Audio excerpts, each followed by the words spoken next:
Nynaeve Almira would have rather wrestled a Trolloc barehanded than wear a fancy Aes Sedai shawl and call herself a leader. Formal titles? Meetings? Delegating tasks? Blech. She was a Two Rivers wisdom, used to rolling up her sleeves, telling it like it is, and fixing problems herself, not standing on a hilltop giving speeches.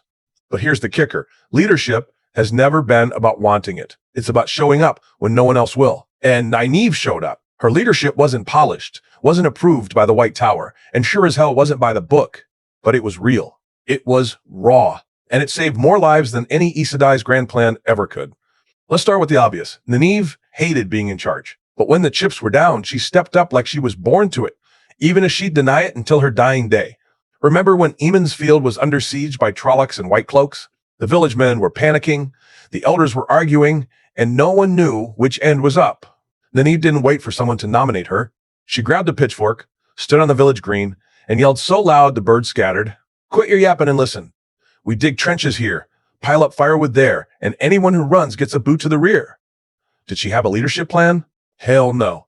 Did she have a clue what she was doing? Barely. But she had grit. She had common sense. And she had that fire in her eyes that made people think, if she's not scared, maybe we shouldn't be either. She organized the women to make healing poultices, the boys to fetch water, and the men to man the defenses, all while running around patching up wounds, yelling at slackers, and even taking down a Trolloc with a well-thrown knife. Afterward, someone called her leader. As she snapped, "I'm just a wisdom, now pass the bandages." But everyone knew the truth. She'd held the village together when it should have fallen apart.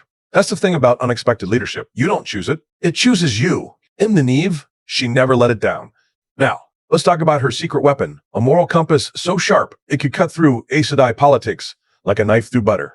The White Tower loved their prophecies, their rules, their greater good. But Nynaeve, she cared about the good, the real stuff, the people, not some grand plan that left friends in the dust. Remember when the Aes Sedai wanted to send Rand off to fight the Dark One alone, telling him he had to sacrifice everything for the prophecy? Nynaeve looked those fancy-dressed sisters in the eye and said, like hell he does. She didn't care about their oaths or their prophecies. She cared about the boy from Emond's Field who'd once snuck out to fish instead of chopping wood. She cared about his safety, his sanity, his right to not be a pawn. So she fought them. She argued. She even threatened to heal their pride if they didn't back off. And you know what? They listened. Not because she had a title, but because she was right. Another time, when the Aes Sedai wanted to leave Mat behind in Tar Valon, writing him off as a lost cause with his cursed dagger and his smart mouth, Nynaeve refused. "He's one of us," she said, slamming her fist on the table. "We don't leave our own. Not ever." She snuck Mat out of the White Tower, healed his dagger wound, and dragged him along, even when he complained the whole way. That's her leadership style, morality over authority, heart over rules. And people followed her because they knew she'd never ask them to do something she wouldn't do herself. She'd never sacrifice a friend for a prophecy. She'd never choose power over people. And let's not forget the most important part. People didn't follow Nynaeve because she had a shawl or a title. They followed her because they trusted her, because she'd earned it. Lan, the quiet warder who'd sworn allegiance to Moiraine, ended up following Nynaeve just as fiercely because he saw she'd fight for him, not just use him. Egwene, her childhood friend and fellow channeler, looked to her for guidance even when she became a Merlin seat, because Nynaeve's advice was never about power. It was about what's right. Even Mat, the guy who'd rather gamble than take orders, listened to Nynaeve. Remember when they were in the Waste, lost and outnumbered by Shaido Aiel? Mat was ready to run his usual move, but Nynaeve looked at him and said, "We don't run, not when there are people who need us." And he stayed. He fought because he knew she meant it, because she'd never lied to him, because when she said she'd have his back, she did. Even as she yelled at him the whole time. That's natural leadership. Loyalty isn't bought with titles or speeches. It's earned with actions, with consistency, with showing up, even when it's hard. Nynaeve earned it by patching up scraped knees, by standing up to bullies, by refusing to let anyone fall through the cracks. Here's the thing about Nynaeve's leadership. It wasn't about being perfect. It was about being human. It was about being human. She yelled. She cried. She made mistakes. But she always did the right thing, even when it cost her. The Aes Sedai thought leadership was about calmness, about control, about following the rules. But Nynaeve proved it's about something simpler, caring more than anyone else, fighting harder than anyone else, and never, ever giving up on the people you love. She didn't need a shawl. She didn't need a title. She just needed her moral compass, her stubbornness, and her willingness to step up when no one else would. By the last battle, Nynaeve wasn't just the angry healer or the two rivers wisdom. She was the heart of the Light's army. Soldiers looked to her for hope. Channelers looked to her for courage. Her friends looked to her for the truth. And when the world was falling apart, she didn't give a speech. She grabbed her wand, healed the wounded, yelled orders, and fought like hell, just like she'd done in Emmons Field all those years ago. Nynaeve's leadership is a masterclass in unexpected. It's proof that you don't have to want power to wield it well. That titles don't make a leader, character does. That the best leaders aren't the ones who stand on hilltops. They're the ones who get in the dirt, who fix the problems, who protect the people. They're the ones who lead with their hearts, not their egos. So the next time you think leadership is about fancy titles or smooth speeches, think of Nynaeve. Think of the woman who led without wanting to, who followed her moral compass instead of rules, and who earned loyalty by being nothing more than herself. She never wanted to be a leader, but she became one of the greatest the Wheel of Time ever saw, shawl or no shawl. And that's the kind of leadership that lasts, the kind that changes the world. Nynaeve Almira's greatest power wasn't the one power. It wasn't her healing. It was that unyielding, take-no-crap spirit that made her stand back up every time the world tried to knock her down. She lost friends. She faced monsters. She was captured, doubted, and broken more times than most people can imagine, but she never, ever gave up. That's the core of her. A fire that couldn't be put out, a loyalty that couldn't be shaken, and a backbone stiffer than Two Rivers oak. Let's break down why that spirit wasn't just her defining trait. It was the reason the Light won the last battle. First, let's talk about resilience, because Nynaeve didn't just face adversity. She stared it down, yelled at it, and then kicked its teeth in. Let's start with the big losses. The day Trollocs burned parts of Emmons Field, the day she thought Rand was dead, the day Egwene was captured by the seanchan and turned into a damane. Each time, she could have crumbled. She could have run back to the Two Rivers, or tried to, and hidden. But she didn't. Remember when she was captured by moiraine, the Forsaken who loved to play with fear? moiraine trapped her in a dream world, showed her visions of her friends dying, of the Two Rivers in ashes, and told her, "You're weak, you'll never win." For a second, Nynaeve wavered. Who wouldn't? But then she thought of Egwene's smile, of Mat's smart mouth, of Rand's stupid hero complex, and she snapped. She didn't just escape moiraine's trap. She fought back, weaving the one power with a rage that left the Forsaken reeling. That's her resilience. It's not about never feeling pain. It's about feeling it, screaming about it, and then using it to push forward. Another example, when she was training in Tarvalon, and the Aes Sedai kept telling her she was too emotional, too unrefined, that she'd never master the power. They laughed at her Two Rivers accent, sneered at her lack of noble blood, and wrote her off as a lost cause. Did she quit? Hell no. Hell no. She snuck out at night to practice, argued with every instructor who doubted her, and eventually became one of the strongest channelers in the tower. She didn't just prove them wrong. She made them eat their words. Resilience isn't about being unbreakable. It's about being broken and putting yourself back together anyway. And Nynaeve was a master at that. And now, let's get to the heart of it. Her unwavering commitment to protecting the people she loves. Nynaeve didn't care about prophecies. She didn't care about saving the world until the world meant saving her friends. Remember when Rand, Mat, and Perrin left Emmons Field with moiraine? Nynaeve didn't hesitate. She grabbed her knife, her herbs, and took off after them. Even though she had no idea where she was going, even though she'd never been outside the Two Rivers, even though she was scared out of her mind. She chased them across continents, fought Trollocs, outsmarted White Cloaks, and survived the Waystall because she couldn't stand the thought of them being hurt. When Mat was dying from the Shader Logoth dagger, she stayed up for 3 nights straight, refusing to sleep until she found a way to heal him.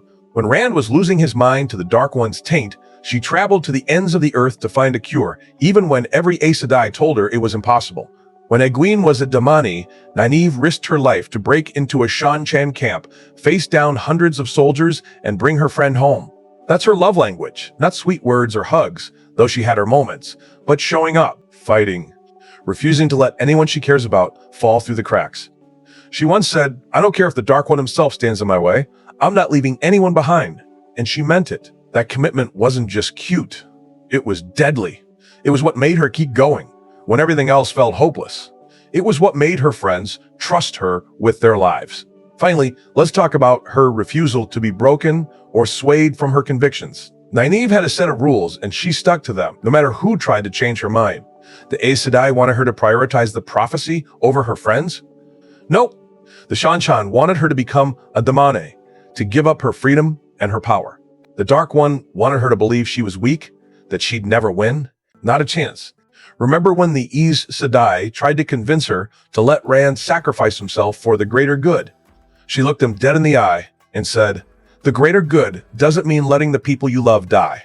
She didn't care about their oaths, their politics, or their grand plans. She cared about doing what's right. Another time, when she was offered power, status, a fancy Aes Sedai shawl if she'd just calm down and conform, she laughed. She said, "I'd rather wear a Trollocs hide than a shawl that means I have to stop being me." She never compromised her values. Never. Even when it cost her. Even when it meant fighting people who were supposed to be on her side. That's the thing about Nynaeve. Her convictions weren't just ideas. They were part of her bones. She believed in loyalty. She believed in justice. She believed that no one, no matter how powerful, no matter how important, gets to hurt the people she loves. And she'd fight to the death to defend those beliefs. Here's the thing about Nynaeve's unyielding spirit. It wasn't about being tough. It was about being human. She cried when she lost. She yelled when she was angry. She doubted herself sometimes, but she never let any of that stop her. She never let the world turn her into someone she wasn't. When life knocked her down, she didn't just bounce back. She came back swinging. When people tried to make her conform, she doubled down on being herself. When darkness threatened to consume her, she lit a fire brighter than any one power weave. That spirit is what made her a hero. Not her magic, not her healing, her refusal to quit. And her refusal to let fear win. Her refusal to stop loving fiercely, fighting hard, and standing up for what's right. She's the kind of person who makes you think, if she can do it, so can I. The kind of person who reminds you that strength isn't about never being scared. It's about being scared and doing it anyway. By the last battle, Nynaeve wasn't just a channeler. She wasn't just a healer. She was a symbol of everything the light stands for. Resilience, loyalty, unshakable conviction. When soldiers saw her, healing the wounded, yelling orders, and fighting Trollocs with that same fire in her eyes she'd had back in Eamon's Field, they didn't just see a woman, they saw hope. They saw proof that no matter how dark it gets, you don't have to break. Nynaeve's spirit is timeless. It's the spirit of every person who's ever fought for what's right, who's ever refused to give up on the people they love, who's ever stood up to darkness even when they were outnumbered. It's a reminder that the strongest power in the world isn't magic. It's the courage to keep going, to keep fighting, to keep being unapologetically you. So the next time you're feeling beaten down, the next time the world feels too heavy, the next time you want to quit, think of Nynaeve. Think of the girl from the 2 rivers who turned her fear into fire, her loss into strength, and her unyielding spirit into something that saved the world. She didn't have to be perfect. She just had to be her stubborn, fierce, loyal, and impossible to break. And that's more than enough. Nynaeve Almira's legacy isn't about the fancy Aes Sedai shawl she eventually wore, or the titles people threw at her, though greatest healer of the age is a pretty good one. It's about the fact that she never stopped being the 2 rivers wisdom at her core. Fierce, compassionate, stubborn as a mule, and dead set on doing right by the people she loved. By the end of the Wheel of Time, she wasn't just a powerful channeler. She was a force that reshaped the world, and her impact didn't fade when the last battle ended. It lingered in the lives she saved, the minds she changed, and the quiet truth she proved that the strongest power in the universe isn't the one power. It's kindness that won't quit, and a spirit that refuses to break. Let's start with where she ended up. A full Aes Sedai, yes, but one who broke every rule the White Tower ever stood for and made them better for it. She didn't become some distant, calm elder spouting prophecies. She became the Aes Sedai, who still rolled up her sleeves to heal a farmer's fever in Emond's Field, the one who yelled at kings for ignoring their people, the one who taught young novices that their emotions weren't flaws, they were fuel. Her contributions? Let's count the big ones. She purged the Dark One's taint from Sedai, saving Rand and every male channeler from madness. She healed Rand's shattered body after his final fight with the Dark One, letting him live a life beyond the prophecy. She even helped rebuild the world itself, weaving earth and water to mend broken fields, cleanse poisoned rivers, and give people a chance to start over. But here's the kicker. She did it all without losing herself. She still argued with Egwene about Aes Sedai politics. She still rolled her eyes at Mat's gambling. She still cried when she thought she'd failed someone. So that's her final status. A powerful Aes Sedai, yes, but more importantly, a human being who never let power turn her cold. And that's the legacy that stuck. Now, let's talk about her impact, because it wasn't just about winning the last battle. It was about changing how the world worked long after the swords were put away. During the last battle, her healing wasn't just about patching up wounds. It was about hope. When soldiers saw her standing in the middle of a battlefield, surrounded by Trollocs and Forsaken, weaving a shield of spirit that protected hundreds from the Dark One's corruption, they didn't just see a healer, they saw proof that the light could win. When she healed Rand for the last time, giving him back his sanity and his humanity, she didn't just save the Dragon Reborn. She saved the world from a leader who might have turned bitter or broken. But her impact went further. After the war, she changed the White Tower from the inside out. She told the Aes Sedai to stop suppressing emotions, to stop treating novices like they needed to be tamed. She said, "My anger made me powerful. My love made me good. You don't have to choose one." And they listened. Young channelers started embracing their passions, their stubbornness, their hearts, and they became better for it. Back in the Two Rivers, she turned Eamon's Field into a symbol of resilience. The village that once was a quiet backwater became a place where people learned to fight for themselves, to protect each other, to never back down. All because Nynaeve showed them how. Farmers talked about her like she was a legend, but not the distant kind. The kind who'd knock on your door at midnight to heal your child, then yell at you for not closing the barn door. That's the impact that lasts, not grand gestures, but the small, human ones that teach people how to be better. And finally, the enduring message. Because Nynaeve's story isn't just about magic or war. It's about what it means to be strong. Let's be clear. Her strength wasn't in how much one power she could channel.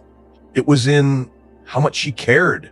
It was in the way she refused to let Mat die from a cursed dagger, even when every Aes Sedai said it was impossible. It was in the way she yelled at Rand for sacrificing himself, because she knew he deserved to live. Prophecy be damned. It was in the way she healed enemies, as well as friends, because suffering was suffering, no matter which side you were on. That's compassion, not weakness, but the bravest kind of strength. And her indomitable spirit, that wasn't about never being scared. It was about being terrified out of her mind and still charging into a Trolloc horde.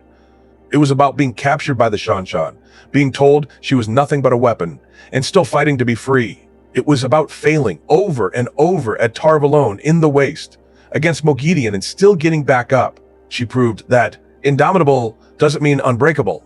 It means breaking, then gluing yourself back together with sheer will and trying again. Here's the thing about Nynaeve's legacy. It's for everyone. For the person who feels too small to make a difference, who thinks their kindness is a flaw, who's been knocked down one too many times. She was a village girl with a sharp tongue and a big heart who thought her world was as big as the Terran River until she had to save the whole damn Wheel of Time. She didn't do it with perfection. She did it with passion, with loyalty, with the unshakable belief that no one should be left behind, no matter how hard the fight. Long after the last battle, long after the wheel spins again, people will tell stories about Nynaeve Almira. They'll tell stories about the healer who cured madness, the leader who united nations, the wisdom who became a legend. But the best stories, the ones that matter, they'll be about the girl who refused to let the world harden her, the girl who loved fiercely, fought harder, and proved that the truest strength is the kind that comes from caring too much, not too little. So the next time you feel like giving up, the next time you think your kindness is weakness, the next time you're told you're too stubborn or too emotional, think of Nynaeve. Think of the Two Rivers wisdom who became a world changer, not by being perfect, but by being unapologetically herself. Her legacy isn't a shawl or a title. It's a message. Be kind. Be fierce. Be unbreakable in your goodness. That's how you change the world. That's the legacy of the wisdom. And it's a legacy that will outlive every prophecy, every battle, and every spin of the wheel,